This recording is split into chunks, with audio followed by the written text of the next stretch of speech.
നമസ്കാരം. ചോദ്യമുത്തരം പരിപാടിയിലേക്ക് എല്ലാ പ്രേക്ഷകർക്കും സ്വാഗതം. ഒടുവിൽ ഇ.പി. ജയരാജന്റെ കാര്യത്തിൽ ശക്തമായ തീരുമാനം തന്നെ CPM എടുത്തിരിക്കുന്നു. എന്നാൽ തുടർന്നുള്ള തിരുത്തൽ നടപടികൾ എന്തൊക്കെയായിരിക്കും? CPMന്റെ സംസ്ഥാന സെക്രട്ടേറിയറ്റ് അംഗം, CI2വിന്റെ സംസ്ഥാന പ്രസിഡന്റ് ശ്രീ ആനത്തലവട്ടം ആനന്ദൻ. സ്വാഗതം ശ്രീ ആനത്തലവട്ടം ആനന്ദൻ. ഏതായാലും കഴിഞ്ഞ ദിവസം ഇ.പി. ജയരാജന്റെ കാര്യത്തിൽ വളരെ കർശനമായൊരു നടപടി തന്നെയാണ് CPM എടുത്തിരിക്കുന്നത്. അത്തരമൊരു നടപടി ചർച്ച ചെയ്യാൻ ചേർന്ന സംസ്ഥാന സെക്രട്ടേറിയറ്റ് യോഗത്തിൽ പങ്കെടുത്ത 14 പേരിൽ ഒരാളാണ് താങ്കൾ. ഏതായാലും ഈ നടപടി എടുക്കപ്പെട്ട് കഴിഞ്ഞിരിക്കുന്നു. പക്ഷേ ഈ നടപടി എടുത്തതുകൊണ്ട് സർക്കാർ നേരിട്ട പ്രതിച്ഛായ പ്രശ്നം പരിഹരിച്ചു, അല്ലെങ്കിൽ ആ പ്രതിസന്ധി മറികടന്നു എന്നൊരു വിലയിരുത്തലുണ്ടോ പാർട്ടിക്ക്? തീർച്ചയായും കേരളത്തിലെ ജനങ്ങൾ ഇതിനെ വിലയിരുത്തും. എല്ലാ തെളിവുകളും ഉണ്ടായിട്ടും മന്ത്രിമാരെ മാറ്റി നിർത്താൻ വിസമ്മതിച്ചാണ് മുൻകാല ഗവൺമെൻറ്. കേരളത്തിൻ്റെ ചരിത്രത്തിൽ ഒരു മന്ത്രിക്കെതിരെ ഇതുപോലെ ഒരു ആരോപണം ഉന്നയിച്ചു കഴിഞ്ഞപ്പോൾ ആ ആരോപണം വേണ്ടത്ര ജാഗ്രതയില്ലാതെ, അവധാനതയില്ലാതെ, നോട്ടക്കുറവിൻ്റെ ഫലമായി ജയരാജനെടുത്തൊരു നടപടിയാണെന്ന് ജയരാജനും ബോധ്യമായി, പാർട്ടിക്കും ബോധ്യമായി. ജയരാജൻ തന്നെ മന്ത്രിസ്ഥാനം ഒഴിയാൻ പാർട്ടിയുടെയും ഗവൺമെൻറ് ഇമേജ് രക്ഷിക്കേണ്ടതുണ്ട് എന്നുള്ള നില ഒഴിയാൻ തയ്യാറായി. തെറ്റ് അദ്ദേഹത്തിന് ബോധ്യപ്പെട്ടു. തെറ്റ് ബോധ്യപ്പെട്ട് തിരുത്തി. തെറ്റ് കാണിച്ചതിന് പാർട്ടി എന്നുള്ള നിലയിൽ ശിക്ഷയും നൽകി. മന്ത്രിസ്ഥാനത്ത് ഒഴിഞ്ഞു നടക്കുകയാണ്. പിന്നെ സംഘടനാപരമായ മറ്റു കാര്യങ്ങളൊക്കെ പാർട്ടിയുടെ ബന്ധപ്പെട്ട ഘടകങ്ങളാണ്. അല്ല, പക്ഷേ ആ വിവാദം ഒരു പ്രതിച്ഛായ പ്രതിസന്ധി പിണറായി സർക്കാരിന്, കേവലം 4 മാസം മാത്രം പ്രായമായ പിണറായി സർക്കാരിന് ഉണ്ടാക്കിയിട്ടുണ്ട്. ഈ രാജിയോടുകൂടി ആ പ്രശ്നങ്ങളെല്ലാം പരിഹരിക്കപ്പെട്ടു എന്നൊരു വിലയിരുത്തലുണ്ടോ? അത് തീർച്ചയായും പരിഹരിക്കപ്പെടണമല്ലോ. കാരണം ഒരാൾ പോലും ഈ സംഭവം വാർത്ത പുറത്തു വന്നതിന് ശേഷം അതിനെ അനുകൂലിക്കാനുണ്ടായില്ല. പാർട്ടിയുടെ മുഖ്യമന്ത്രി ശ്രദ്ധയിൽപ്പെടുത്തിയ ഉടനെ തന്നെ പറഞ്ഞ ഗൗരവമായ വീഴ്ചയാണ് പറ്റിയിരിക്കുന്നത്. അത് ഞങ്ങൾ ആ ഗൗരവത്തോടുകൂടി തന്നെ പരിശോധിക്കും. ഇത് UDF അല്ല, LDF ആണ്, കോൺഗ്രസ് അല്ല, CPM ആണ് എന്ന് പറയുമ്പോൾ തന്നെ പൂർണ്ണ അർത്ഥത്തിലായല്ലോ. എന്നാൽ നമ്മുടെ മുൻ അനുഭവം എന്താ? മുഖ്യമന്ത്രിയുടെ ഓഫീസിൽ തന്നെ സോളാർ കേസുമായി സരിതയുമായി ബന്ധപ്പെട്ട് ആളുകൾ ബന്ധപ്പെട്ടിരുന്നതും അവിടെ സ്ത്രീകളുടെ പീഡനം ഉൾപ്പെടെയുള്ള കേസുകൾ വന്നിട്ടും മുഖ്യമന്ത്രി നിയമസഭയിൽ എന്താ പറഞ്ഞത്? ഉമ്മൻചാണ്ടി എൻ്റെ സ്റ്റാഫ് ഇത്തരം കാര്യങ്ങളൊന്നും ചെയ്യില്ല, അവരെല്ലാം ശുദ്ധന്മാരാണ്. എന്നാൽ അതിനുശേഷം അന്വേഷിച്ച് ഗവൺമെൻറ് അദ്ദേഹത്തിൻ്റെ കീഴിലുള്ള ഉദ്യോഗസ്ഥന്മാർ തന്നെ അന്വേഷിച്ച് കണ്ടുപിടിച്ച് അവരെല്ലാം പുറത്താക്കേണ്ടി വന്നു, അവർ ജയിലിൽ കിടക്കേണ്ടി വന്നു. എന്നിട്ടും അവരെക്കുറിച്ച് ഒരു അക്ഷരം പറഞ്ഞിട്ടില്ല. അതൊരു തെറ്റാണെന്ന് ഇന്നുവരെ പറഞ്ഞിട്ടില്ല. ബാബുവിൻ്റെ പേരിൽ തന്നെ അന്വേഷിച്ച് ക്വിക്ക് വെരിഫിക്കേഷൻ ഇട്ട് ബാബു തന്നെ രാജി എഴുതി കൊടുത്തു. രാജി പാക്കറ്റിട്ട് ഇടന്നു. എൻ്റെ മനസാക്ഷിക്കനുസരിച്ച് ഞാൻ പ്രവർത്തിക്കുമെന്നാണ്. ഈ തെളിവുകളുടെയോ നിയമത്തിൻ്റെയോ അടിസ്ഥാനത്തിലൊന്നും ബാബുവിനെ ഞാൻ പുറത്താക്കില്ല. എൻ്റെ മനസാക്ഷി ബാബു ശരിയാണെന്ന് വിശ്വസിക്കുന്നു. അങ്ങനെ ഭരിച്ച ഒരു സംസ്ഥാന ഗവൺമെൻറ്റിൻ്റെ കീഴിൽ ഭരിച്ച സംസ്ഥാനമാണ് കേരളം. ഇവിടെ 4 മാസത്തിനിടയിൽ തന്നെ ഞാനൊരു ആക്ഷേപം വന്നപ്പോൾ ആക്ഷേപം പരിശോധിച്ച് ഉടനടി അതിനുള്ള നടപടിയും സ്വീകരിച്ചു. ഈ വ്യത്യാസമുണ്ടല്ലോ. അല്ല, പ്രശ്നമുണ്ട്. കാരണം വെച്ചാൽ നമ്മൾ എന്തിനാണ് കോൺഗ്രസുമായും കമ്മ്യൂണിസ്റ്റ് പാർട്ടിയെ താരതമ്യം ചെയ്യുന്നത്? കമ്മ്യൂണിസ്റ്റ് പാർട്ടിയിൽ നിന്ന്, കമ്മ്യൂണിസ്റ്റുകാരിൽ നിന്ന്, അവരുടെ ധാർമ്മികതയിൽ നിന്ന്, അവരുടെ മൂല്യബോധത്തിൽ നിന്ന് ഇത്തരമൊരു നടപടിക്രമം ആരും പ്രതീക്ഷിക്കുന്നില്ല. വരാൻ പാടില്ല. അതുകൊണ്ടാണല്ലോ വരാൻ പാടില്ല എന്നുള്ളത്. മനുഷ്യനാണ്, തെറ്റുപറ്റാം. യന്ത്രത്തിന് പോലും തെറ്റും. ആധുനിക കമ്പ്യൂട്ടർ യുഗത്തിൽ കമ്പ്യൂട്ടറിൽ പോലും കുഴഞ്ഞു പോകണം അല്ലേ? അപ്പം മനുഷ്യന് തെറ്റ് പറ്റാം. തെറ്റ് പറ്റിയാൽ തെറ്റാണെന്ന് റിയലൈസ് ചെയ്യുന്നവനാണ് കമ്മ്യൂണിസ്റ്റ്. തെറ്റ് ചെയ്തിട്ട് ശരിയാണെന്ന് പറഞ്ഞ് വാദിക്കുന്നത് ശരിയല്ല. അങ്ങനെ വാദിക്കുന്നതാണോ ശരി, തെറ്റ് പറ്റി എന്ന് അക്സെപ്റ്റ് ചെയ്യുന്നതാണോ ശരി? അല്ലെ, തെറ്റുപറ്റിയെന്ന് അക്സെപ്റ്റ് ചെയ്യാൻ ഒരുപാട് സമയമെടുത്തു ജയരാജൻ. ഇപ്പോൾ ഉദാഹരണത്തിന് മാധ്യമങ്ങളിലൂടെ ഈ വാർത്ത പുറത്തേക്ക് വരുന്നു. സുധീർ നമ്പ്യാരുടെ അപ്പോയിൻമെൻറ്റിനെ കുറിച്ച് മാധ്യമങ്ങളിലെ വാർത്ത പുറത്തേക്ക് വന്നതിന് ശേഷം ജയരാജനെ മാധ്യമങ്ങൾ കാണുമ്പോൾ ജയരാജൻ എന്താണ് പറഞ്ഞത്? എൻ്റെ ബന്ധുക്കൾ അങ്ങനെ പല സ്ഥലങ്ങളിലും ഉണ്ടാകുമെന്നാണ് പ്രതികരിച്ചത്. ആ പ്രതികരണം എല്ലാ മാധ്യമങ്ങളിലൂടെയും ജനങ്ങൾ കണ്ടതാണ്. അപ്പോൾ അതിൻ്റെ അർത്ഥം ഉത്തമ വിശ്വാസത്തോടെ, ഉത്തമ ബോധ്യത്തോടുകൂടി തന്നെയാണ് ജയരാജൻ ഈ തീരുമാനമെടുത്തിരിക്കുന്നത്. അല്ല, ജയരാജനെടുത്ത തീരുമാനം എന്ന് പറഞ്ഞാൽ വിദ്യാഭ്യാസ യോഗ്യതയുള്ള മക്കളോ ബന്ധുക്കളോ ആരെങ്കിലും ഉണ്ടെങ്കിൽ എവിടെയെങ്കിലും നിയമിക്കുന്നതിന് കുഴപ്പമില്ല. പക്ഷേ ഒരു നിയമനം നടത്തുമ്പോൾ സ്വന്തം എൻ്റെ രക്തബന്ധത്തിലോ അടുത്ത ബന്ധത്തിലോ ഒരാളെ തൻ്റെ വകുപ്പിന് കീഴിൽ തന്നെ നിയമിക്കത്തിൽ ഒരു അപാകതയാണ് വന്നത്. അല്ലാതെ കമ്മ്യൂണിസ്റ്റുകാരുടെയും മന്ത്രിമാരുടെയും മക്കളൊന്നും തൊഴിലെടുത്ത് ജീവിക്കാൻ പാടില്ല. അവർക്കിങ്ങനെ അവർ പിന്നെ വായു ഭക്ഷിച്ച് ജീവിക്കും. അവരും തൊഴിലെടുക്കാം, മറ്റുള്ളവരെ പോലുള്ള സ്വാതന്ത്ര്യമുണ്ട്. കമ്മ്യൂണിസ്റ്റുകാർക്ക് തൊഴിലെടുക്കാൻ പാടില്ല എന്നൊരു കാലമുണ്ടായിരുന്നു 57-ന് മുമ്പ്. PSC പരീക്ഷ എഴുതി, ടെസ്റ്റ് എഴുതി, റാങ്ക് ലിസ്റ്റ് വന്ന് നിയമനം വരുമ്പോഴും ഒരു പോലീസ് വെരിഫിക്കേഷനുണ്ട്. ആ പോലീസ് വെരിഫിക്കേഷൻ ഇപ്പം കമ്മ്യൂണിസ്റ്റ് ആണെന്ന് എഴുതിയാൽ പണിയില്ല. ആ കാലമാണ് ആഗ്രഹിക്കുന്നത് കമ്മ്യൂണിസ്റ്റുകൾ ഭരിക്കുമ്പോൾ. കമ്മ്യൂണിസ്റ്റുകൾ ഭരിക്കുമ്പോൾ ഇടതുപക്ഷ മുന്നണികൾക്ക് ഭരിക്കുന്ന അവസരത്തിൽ ഇടതുപക്ഷ മുന്നണിയുടെ ഒറ്റൊരുത്തന്നെ ജോലിക്കാർ കൂടാ, ജോലിക്കാരാം, പക്ഷേ അതിൻ്റെ യോഗ്യത അനുസരിച്ച് അവിഹിതമായ മാർഗത്തിലൂടെ ആയിക്കൂടുന്നത് മാത്രമല്ല. അല്ല, വളരെ പ്രധാനപ്പെട്ട പ്രശ്നം താങ്കളടക്കമുള്ള സെക്രട്ടേറിയറ്റ് അംഗങ്ങളും അതുപോലെ തന്നെ പാർട്ടിയുടെ നേതാക്കളും ആണയിട്ട് പറയുന്ന ഒരു കാര്യമുണ്ട്. 100 കണക്കിന് രക്തസാക്ഷികൾ വില കൊടുത്ത് നൽകി കെട്ടിപ്പടുത്ത പ്രസ്ഥാനം, 10,000-കണക്കിന് ആളുകൾ പ്രവർത്തകർ ഇപ്പോഴും കൊടിപിടിച്ചും ജാഥ നയിച്ചും അടികൊണ്ടും വിയർപ്പൊഴുക്കിയും വളർത്തിയെടുക്കുന്ന പ്രസ്ഥാനം. ആ അണികളെ കാണണ്ടേ? തീർച്ചയായും. അല്ലെങ്കിൽ അതേപോലെ രക്തസാക്ഷികളുടെ മക്കളെ കാണണ്ടേ? എന്തിനാണ് നേതാക്കളുടെ മക്കൾക്ക് നിയമനം? അല്ല, ഞാൻ പറയട്ടെ, അണികളുടെ മക്കളെ കാണണം, അണികളെ കാണണം, കുടുംബത്തിൻ്റെ ദാരിദ്ര്യവും പാരമ്പര്യവും എല്ലാം നോക്കണം, ഇതൊക്കെ നോക്കണം. അതെല്ലാം നോക്കി മുഴുവൻ പേർക്കും പണി കൊടുക്കാൻ കഴിയുന്ന ഒരു സെറ്റപ്പ് ആയിട്ടില്ല. അവർക്കെല്ലാം ഒരു തൊഴിൽ സൗകര്യവും ജീവിത സൗകര്യവും ഉണ്ടാക്കുക എന്ന ലക്ഷ്യബോധം, പ്രാഥമിക പരിഗണന. അതെ, ആ ലക്ഷ്യബോധത്തോടു കൂടി പ്രവർത്തിക്കുന്ന ഒരു ഗവൺമെൻറ്റും ഒരു പാർട്ടിയും അതിനകത്ത് ഇതുപോലുള്ള കൈപ്പിശ വരാൻ പാടില്ല എന്നത് മാത്രമാണ് പാർട്ടി കണ്ടത്.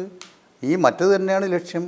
ഈ ലക്ഷക്കണക്കായ രക്തസാക്ഷി തൊഴിൽരഹിതരായ യുവതി യുവാക്കൾ, ഈ പാർട്ടിക്ക് വേണ്ടി ചോരി നീര് നൽകുന്നവർ, അവർക്കൊക്കെ ഒരു ജീവിത വഴി കണ്ടെത്താനുള്ള വഴിത്താര ഒരുക്കലാണ് ഈ പാർട്ടി ഗവൺമെൻറ് എന്ന ലക്ഷ്യം. ആ ലക്ഷ്യത്തിൽ നിന്ന് വ്യത്യസ്തമായി മറ്റുള്ളവരുടെ ആശയക്കുഴപ്പവും ചിന്താക്കുഴപ്പവും ഉണ്ടാക്കുന്ന വിധത്തിൽ മന്ത്രി ബന്ധുക്കൾ തന്നെ കയറ്റി എന്ന് പറയുമ്പോൾ അതൊരു ഭംഗിക്കുറവേ ഉള്ളൂ. എൻ്റെ പേരും ഇതിനടുത്ത് വലിച്ചിട്ടിച്ചല്ലോ, എൻ്റെ മകൻ്റെ പേരും പറഞ്ഞുകൊണ്ട് നിങ്ങൾ ചോദിച്ചില്ലെങ്കിൽ. അവൻ മാസത്തിൽ 22 വയസ്സ് മുതൽ പോയെടുത്തത് പണിയെടുത്ത് ജീവിക്കുകയാണ്. കാരണം രാഷ്ട്രീയ പ്രവർത്തനം കൊണ്ട് ഞാൻ 3 പ്രാവശ്യം MLA ആയി, പല സ്ഥാപനങ്ങളുടെയും മേധാവിയായിരുന്നിട്ടുണ്ട്. പക്ഷേ മക്കളെ പോറ്റാനുള്ള പൈസ ഉണ്ടാക്കിയിട്ടില്ല. അവർ പണിയെടുത്താലേ ജീവിക്കാൻ നോക്കൂ. അതുകൊണ്ട് അവർ 15 വർഷമായി പലയിടത്തായി പണിയെടുക്കുന്നു. മാനേജർ കേരളത്തിൽ തന്നെ 10 വർഷം പണിയെടുത്തു. അല്ലാതെ പ്രശസ്തമായ മാധ്യമ സ്ഥാപനങ്ങൾ പണിയെടുത്തുകൊണ്ടിരിക്കുമ്പോഴാണ് അവൻ ഈ ഒരു അവസരം അപേക്ഷ കൊടുത്തപ്പോഴത്തേക്ക് ഏറ്റവും ഒരു മൈനർ കമ്പനിയാണത്, അതിൽ നിയമിച്ചു. പക്ഷേ ഞാനൊരു പാർട്ടി നേതാവായത്, പാർട്ടിയുടെ ചുമതലക്കാരനായതുകൊണ്ട് എൻ്റെ മകൻ ഇതിന് പെടുത്തുമെന്ന് വരുത്തേണ്ടത് രാഷ്ട്രീയ പ്രതിയോഗികളുടെ ആവശ്യമായതുകൊണ്ട് അവരിത് എടുത്തു കൊടുത്തു എന്നുള്ളതെ അവർക്ക് അന്വേഷിക്കാം. യോഗ്യത കുറവിൻ്റെ പ്രശ്നമോ ഏതെങ്കിലും ഉണ്ടെങ്കിൽ അവൻ്റെ മേലെ നടപടിയെടുക്കുന്നതിന് എനിക്കൊരു പ്രശ്നമില്ല. അല്ലല്ല, താങ്കളുടെ മകനെ സംബന്ധിച്ചുള്ള യോഗ്യതയും അയോഗ്യതയും അല്ല പ്രധാന ചർച്ചാ വിഷയമായത്. സുധീർ നമ്പ്യാറിൻ്റെ അപ്പോയിൻമെൻ്റാണ്. അത് വ്യവസായ മന്ത്രിയുടെ ഭാര്യയുടെ ചേച്ചിയുടെ മകനെ അപ്പോയിന്റ് ചെയ്യുന്നു, അദ്ദേഹത്തിൻ്റെ ചേട്ടൻ്റെ മരുമകളെ അപ്പോയിന്റ് ചെയ്യുന്നു. അങ്ങനെ ഒരു കുടുംബത്തിൽ നിന്ന് തന്നെ തൊട്ടടുത്ത രക്തബന്ധത്തിൽ നിന്ന് വളരെ പ്രധാനപ്പെട്ട പോസ്റ്റുകളിലേക്ക് ചേരാൻ ആളില്ല അപ്പോയിന്റ് ചെയ്യുന്നു. നിങ്ങൾ അറിയുന്നതേയില്ല. അതാണ് ഒരു നോട്ടക്കുറവ്.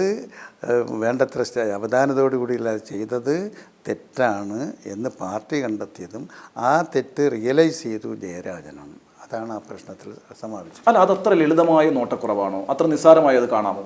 അല്ല, ആ നിസ്സാരമായിട്ടാണോ ഗൗരവമുള്ളതാണോ എന്നുള്ള കാര്യം അദ്ദേഹം കൂടെ ബന്ധപ്പെടുന്ന പാർട്ടി. ഞങ്ങളൊരു നിലപാടെടുക്കുന്നത് ഒരു പാർട്ടി നേതാവായാലും പാർട്ടി ആയാലും പാർട്ടിയുടെ പ്രിൻസിപ്പലിന് വിരുദ്ധമായി ഒരു നിലപാട് സ്വീകരിച്ചാൽ ആ നിലപാട് സ്വീകരിക്കുന്ന പാർട്ടി അംഗീകരിക്കില്ല, ശിക്ഷ നൽകും. ശിക്ഷ നൽകുന്നത് ജീവിതം അവസാനിപ്പിക്കാനുള്ള പാർട്ടി കളയല്ല, ആ ഗൗരവത്തിൻ്റെ തെറ്റിൻ്റെ വ്യാപ്തിക്കനുസൃതമായ ശിക്ഷ നൽകും. കറക്റ്റ് ചെയ്തെടുക്കാനാണ്. ഒരു കേഡറെ ഉണ്ടാക്കിയെടുക്കുമ്പോൾ ഒരു പ്രസ്ഥാനം ഉണ്ടാക്കിയെടുക്കാൻ ദീർഘകാലം വലിയ വില കൊടുത്താണ് ഒരു കേഡറെ വളർത്തിയെടുക്കുന്നത്. അയാളുടെ ഒരു തെറ്റും വരില്ലെന്ന്, തെറ്റ് കണ്ടാൽ ശിക്ഷിക്കണം, ആ ശിക്ഷ നടക്കും. അതാണ് CPMൻ്റെ കമ്മ്യൂണിസ്റ്റ് പാർട്ടികളുടെ ഒരു നില. അല്ല, പക്ഷേ കമ്മ്യൂണിസ്റ്റ് പാർട്ടി അലട്ടേണ്ട, അല്ലെങ്കിൽ പ്രധാനമായും CPMന് അലട്ടേണ്ട ഏറ്റവും വലിയ പ്രശ്നം എന്ന് പറയുന്നത് 2 സുപ്രധാന നേതാക്കൾ, അവർ ചെറിയ നേതാക്കളല്ല, കേന്ദ്ര കമ്മിറ്റി അംഗങ്ങളാണ്. ഒരാൾ വ്യവസായ മന്ത്രിയാണ്, മറ്റൊരാൾ ലോക്സഭാംഗമാണ്. അവരൊരു ഗൂഢാലോചന നടത്തി അവരുടെ ബന്ധുക്കളെ നിയമിക്കുന്നു എന്ന് പറയുമ്പോൾ ഈ പാർട്ടി എവിടെയാണ് എത്തി നിൽക്കുന്നത്? അല്ല, ഞങ്ങളതൊരു ഗൂഢാലോചനയായിട്ടും കാണുന്നില്ല. ഇക്കാര്യത്തിൽ ബന്ധുവിനെ നിയമിക്കാൻ പാടില്ല എന്നുള്ള ജാഗ്രത ജയരാജൻ പുലർത്തിയില്ല എന്നത് കാണണം. അദ്ദേഹം ഒരു മന്ത്രിസ്ഥാനത്തിരിക്കുകയാണ്, പുലർത്തില്ല എന്നുള്ളത് ഗൗരവം തന്നെയാണ്. അതാണ് മുഖ്യമന്ത്രിയും പാർട്ടി സെക്രട്ടറിയും എല്ലാം. നിങ്ങളിതിൽ കാണേണ്ട ഒരു കാര്യം, ഇതിനകത്ത് ഏതെങ്കിലും ഒരു വിഭാഗീയതയോ ഗ്രൂപ്പ് പിടിച്ചോ ഈ നടപടിയെ ജസ്റ്റിഫൈ ചെയ്ത ഏതെങ്കിലും ഒരു സഖാവുണ്ടോ ഈ പാർട്ടിയിൽ? മറിച്ച് നിങ്ങൾ കോൺഗ്രസിലും മറ്റുള്ളിടത്തൊക്കെ എടുത്ത് നോക്കുക. അപ്പോൾ അതാണ് ആ പാർട്ടികളും ഈ പാർട്ടികളും തമ്മിലൊരു വ്യത്യാസം. അല്ല, ഇപ്പോൾ വിഭാഗീയത പാർട്ടിക്കകത്തില്ല, അവരുടെ കാര്യങ്ങളൊക്കെ ഏകപക്ഷീയമായി നടക്കുന്നു. പാർട്ടി പ്രവർത്തകർക്ക് പോലും ആക്ഷേപവും അത്തരത്തിലുള്ള വിമർശനങ്ങളുമുണ്ട്. അപ്പോൾ തീരുമാനങ്ങളൊക്കെ പിണറായി എടുക്കുന്നത് പെട്ടെന്ന് നടപ്പാക്കാൻ ഇപ്പോൾ കഴിയും. അതുകൊണ്ട് എതിർ ശബ്ദത്തിന് വലിയ പ്രസക്തി ആ യോഗത്തിനുണ്ടായിരുന്നു എന്ന് എനിക്ക് സംശയമുണ്ട്. അതല്ല, ഇതിലല്ല പാർട്ടി ഇത്തരം കാര്യങ്ങളിൽ വിഭാഗീയതയോ എതിർ ശബ്ദമോ ഒറ്റക്കെട്ടായി നിൽക്കുന്ന അങ്ങനെയുള്ള എല്ലാ പാർട്ടി പ്രിൻസിപ്പലിൽ ഒറ്റക്കെട്ട് തന്നെയാണ് ഈ പാർട്ടി. എന്തുകൊണ്ടാണ് മുഖ്യമന്ത്രി ഈ പ്രശ്നം അറിയാതെ പോയത്? അത്ഭുതകരമാണത്. കാരണം വെച്ചാൽ EP ജയരാജനെ പോലെ വളരെ മുഖ്യമന്ത്രി അടുപ്പം പുലർത്തുന്ന ഒരു രണ്ടാമനെന്നൊക്കെ വിശേഷിപ്പിക്കപ്പെടുന്ന ഒരു മന്ത്രി അദ്ദേഹത്തിൻ്റെ 2 ബന്ധുക്കൾ ഏറ്റവും പ്രധാനപ്പെട്ട സ്ഥാനത്ത് എത്തിക്കുമ്പോൾ അക്കാര്യം മുഖ്യമന്ത്രിയിൽ നിന്ന് മറച്ചുവെച്ചത് എന്തുകൊണ്ട്? അല്ലെങ്കിൽ മുഖ്യമന്ത്രി ഇക്കാര്യത്തെക്കുറിച്ച് എന്തുകൊണ്ട് അറിഞ്ഞില്ല? അക്കാര്യം പാർട്ടി വിലയിരുത്തിയിട്ടുണ്ടോ, ചർച്ച ചെയ്തിട്ടുണ്ടോ? അതെ, മുഖ്യമന്ത്രി അറിഞ്ഞില്ല എന്നുള്ളത് സത്യം. അതുകൊണ്ടാണല്ലോ അദ്ദേഹം ഗൗരവമായി ഈ പ്രശ്നം കാണുമെന്ന് ശ്രദ്ധയിൽപ്പെട്ട ഉടനെ തന്നെ പറഞ്ഞത്. അല്ല, അപ്പം മുഖ്യമന്ത്രിയെ പോലും അറിയിക്കാതെ ഇത്തരത്തിലൊരു തീരുമാനമെടുക്കുന്ന കരുത്ത് എങ്ങനെ ഉണ്ടായി? അല്ല, അത് ഞാൻ ഈ പറഞ്ഞ മനുഷ്യന് ചില ദൗർബല്യങ്ങളുണ്ടാവാം. ആ ദൗർബല്യങ്ങൾ വന്നാൽ അത് പാർട്ടിക്കും ഗവൺമെൻറ്റിനും ഒക്കെ ദോഷം വരുന്നതാണെങ്കിൽ ആ ദൗർബല്യങ്ങൾ റിയലൈസ് ചെയ്ത് തിരുത്തലല്ലാതെ വരെ മാറി. മനുഷ്യന് ദൗർബല്യം വരില്ല എന്നൊന്നും തീർത്ത് പറഞ്ഞാൽ ശരിയാണ്, മനുഷ്യന് ദൗർബല്യം വരും എന്നുള്ള കാര്യം ഞാൻ അംഗീകരിക്കുന്നു. അങ്ങനെയാണെങ്കിൽ ഈ ദൗർബല്യങ്ങൾ പല ഘട്ടങ്ങളിൽ ജയരാജൻ ഉണ്ടായിട്ടുണ്ടല്ലോ. ഇപ്പം പിന്നെ സാന്റിയാഗോ മാർട്ടിനിൽ നിന്ന് ബോണ്ട് വാങ്ങി 2 കോടി രൂപ വാങ്ങി ബോണ്ട് ദേശാഭിമാനിയുടെ ബോണ്ട് നൽകിയ വിവാദത്തിൽപ്പെട്ടു. അതേപോലെ ഫാരിസ് അബൂബക്കറിൻ്റെ കയ്യിൽ നിന്ന് ഏതാണ്ട് 62 ലക്ഷത്തോളം രൂപ വാങ്ങിച്ചിട്ട് നായനാർ ഫുട്ബോൾ സംഘടിപ്പിച്ചു. അതുപോലെ ദേശാഭിമാനിയുടെ ഭൂമി ചാക്ക് രാധാകൃഷ്ണൻ, ഏറ്റവും വിവാദ നായകനായിട്ടുള്ള ചാക്ക് രാധാകൃഷ്ണൻ മറിച്ചു വിറ്റതായിട്ടുള്ള വിവാദത്തിൽപ്പെട്ടു. അപ്പം തുടർച്ചയായ ദൗർബല്യങ്ങളുള്ള ഒരാളാണ് ജയരാജൻ എന്നുള്ള കാര്യത്തിൽ പാർട്ടിക്ക് സംശയമില്ല. പല ഘട്ടങ്ങളിൽ പാർട്ടിക്ക് താക്കീത് ചെയ്യേണ്ടി വന്നിട്ടുണ്ട്, നടപടി എടുക്കേണ്ടി വന്നിട്ടുണ്ട് ജയരാജന് എതിരായിട്ട്. അതെ, എപ്പോഴെല്ലാം വീഴ്ച വ്യതിയാനം വരുമോ ആ വ്യതിയാനം വരുമ്പോഴൊക്കെ പാർട്ടി പരസ്യമായി തന്നെ നടപടി എടുത്തിട്ടുമുണ്ട്. എപ്പോഴെല്ലാം നിങ്ങൾ പറയുന്നത് പാർട്ടിയിൽ നിന്ന് എക്സ്പെൽ ചെയ്ത് പാർട്ടിയിൽ നിന്ന് നീക്കം ചെയ്യുന്ന കാര്യമൊക്കെ അതിന് തക്ക സീരിയസ്നെസ് വരുന്ന അവസരത്തിലാണ് ഒരു പാർട്ടി ചെയ്യുന്നത്. അതെ, ആ കരിയറിൽ വരുമ്പോഴൊക്കെ ഒരാളുടെ ദൈനംദിന പ്രവർത്തനത്ത് ചിലപ്പോൾ പാളിച്ചകൾ പറ്റിയാൽ ആ പാളിച്ച വരുന്ന അവസരത്തിൽ അക്സെപ്റ്റ് ചെയ്ത് പോകുകയല്ലേ എന്നത്, അത് അപ്പോൾ തന്നെ താക്കീത് കൊടുക്കുകയും ശിക്ഷിക്കുകയും ചെയ്തുകൊണ്ട് കറക്റ്റ് ചെയ്ത് കൊണ്ടുവരലാണ് ഒരു കേഡറെ. എത്ര ശ്രമിച്ചാണ് ഒരു കേഡറെ നമുക്ക് ഉണ്ടാക്കിയെടുക്കാൻ കഴിയുന്നത്? ജയരാജൻ എത്ര ത്യാഗം സഹിച്ച് എന്തെല്ലാം ബുദ്ധിമുട്ടുകൾ അനുഭവിച്ചുള്ള ആളാണ്. അയാളെ എങ്ങനെ കറിവേപ്പില എടുത്ത് കളയാവുന്നതല്ല, അന്ന് കഴിച്ചിട്ടില്ല തെറ്റുകളും കാണിക്കാവുന്നതല്ല. തെറ്റ് കാണിച്ച ശിക്ഷ വീണ്ടും കറക്റ്റ് ചെയ്ത് ശരിയിലേക്ക് തന്നെ അദ്ദേഹത്തെ കൊണ്ടു നിർത്തി അദ്ദേഹത്തിൻ്റെ സേവനം എടുക്കുക എന്നുള്ളതാണ് ഒരു കമ്മ്യൂണിസ്റ്റ് പാർട്ടി എന്നത്. ജയരാജൻ്റെ കാര്യത്തിൽ മാത്രമല്ല. അല്ല, പ്രശ്നം എന്താ വെച്ചാൽ ജയരാജനോട് നിങ്ങൾ ഈ കാണിക്കുന്ന വാത്സല്യം കഴിഞ്ഞ പല ഘട്ടങ്ങളിൽ അദ്ദേഹം ചെയ്തിട്ടുള്ള ഓരോ കുഴപ്പങ്ങൾക്കും കറക്റ്റീവ് മെഷർ എടുത്തു, നടപടിയെടുത്തു, താക്കീത് ചെയ്തു, പല സ്ഥലങ്ങളിൽ നിന്നും മാറ്റി, എന്നിട്ട് അങ്ങനെ കറക്റ്റ് ചെയ്ത് കൊണ്ടുവന്നിട്ട് 4 മാസം, കൃത്യമായി പറഞ്ഞാൽ 143 ദിവസം മാത്രം പ്രായമുള്ള മുഖ്യമന്ത്രി പിണറായി സർക്കാരിനെ ജയരാജൻ വീണ്ടും പ്രതിസന്ധിയിലാക്കി. അത് ആരുടെ ജാഗ്രത കുറവാണ്? അത് പ്രതിസന്ധിയിലാക്കി ജയരാജൻ്റെ തന്നെ ജാഗ്രത കുറവാണ്.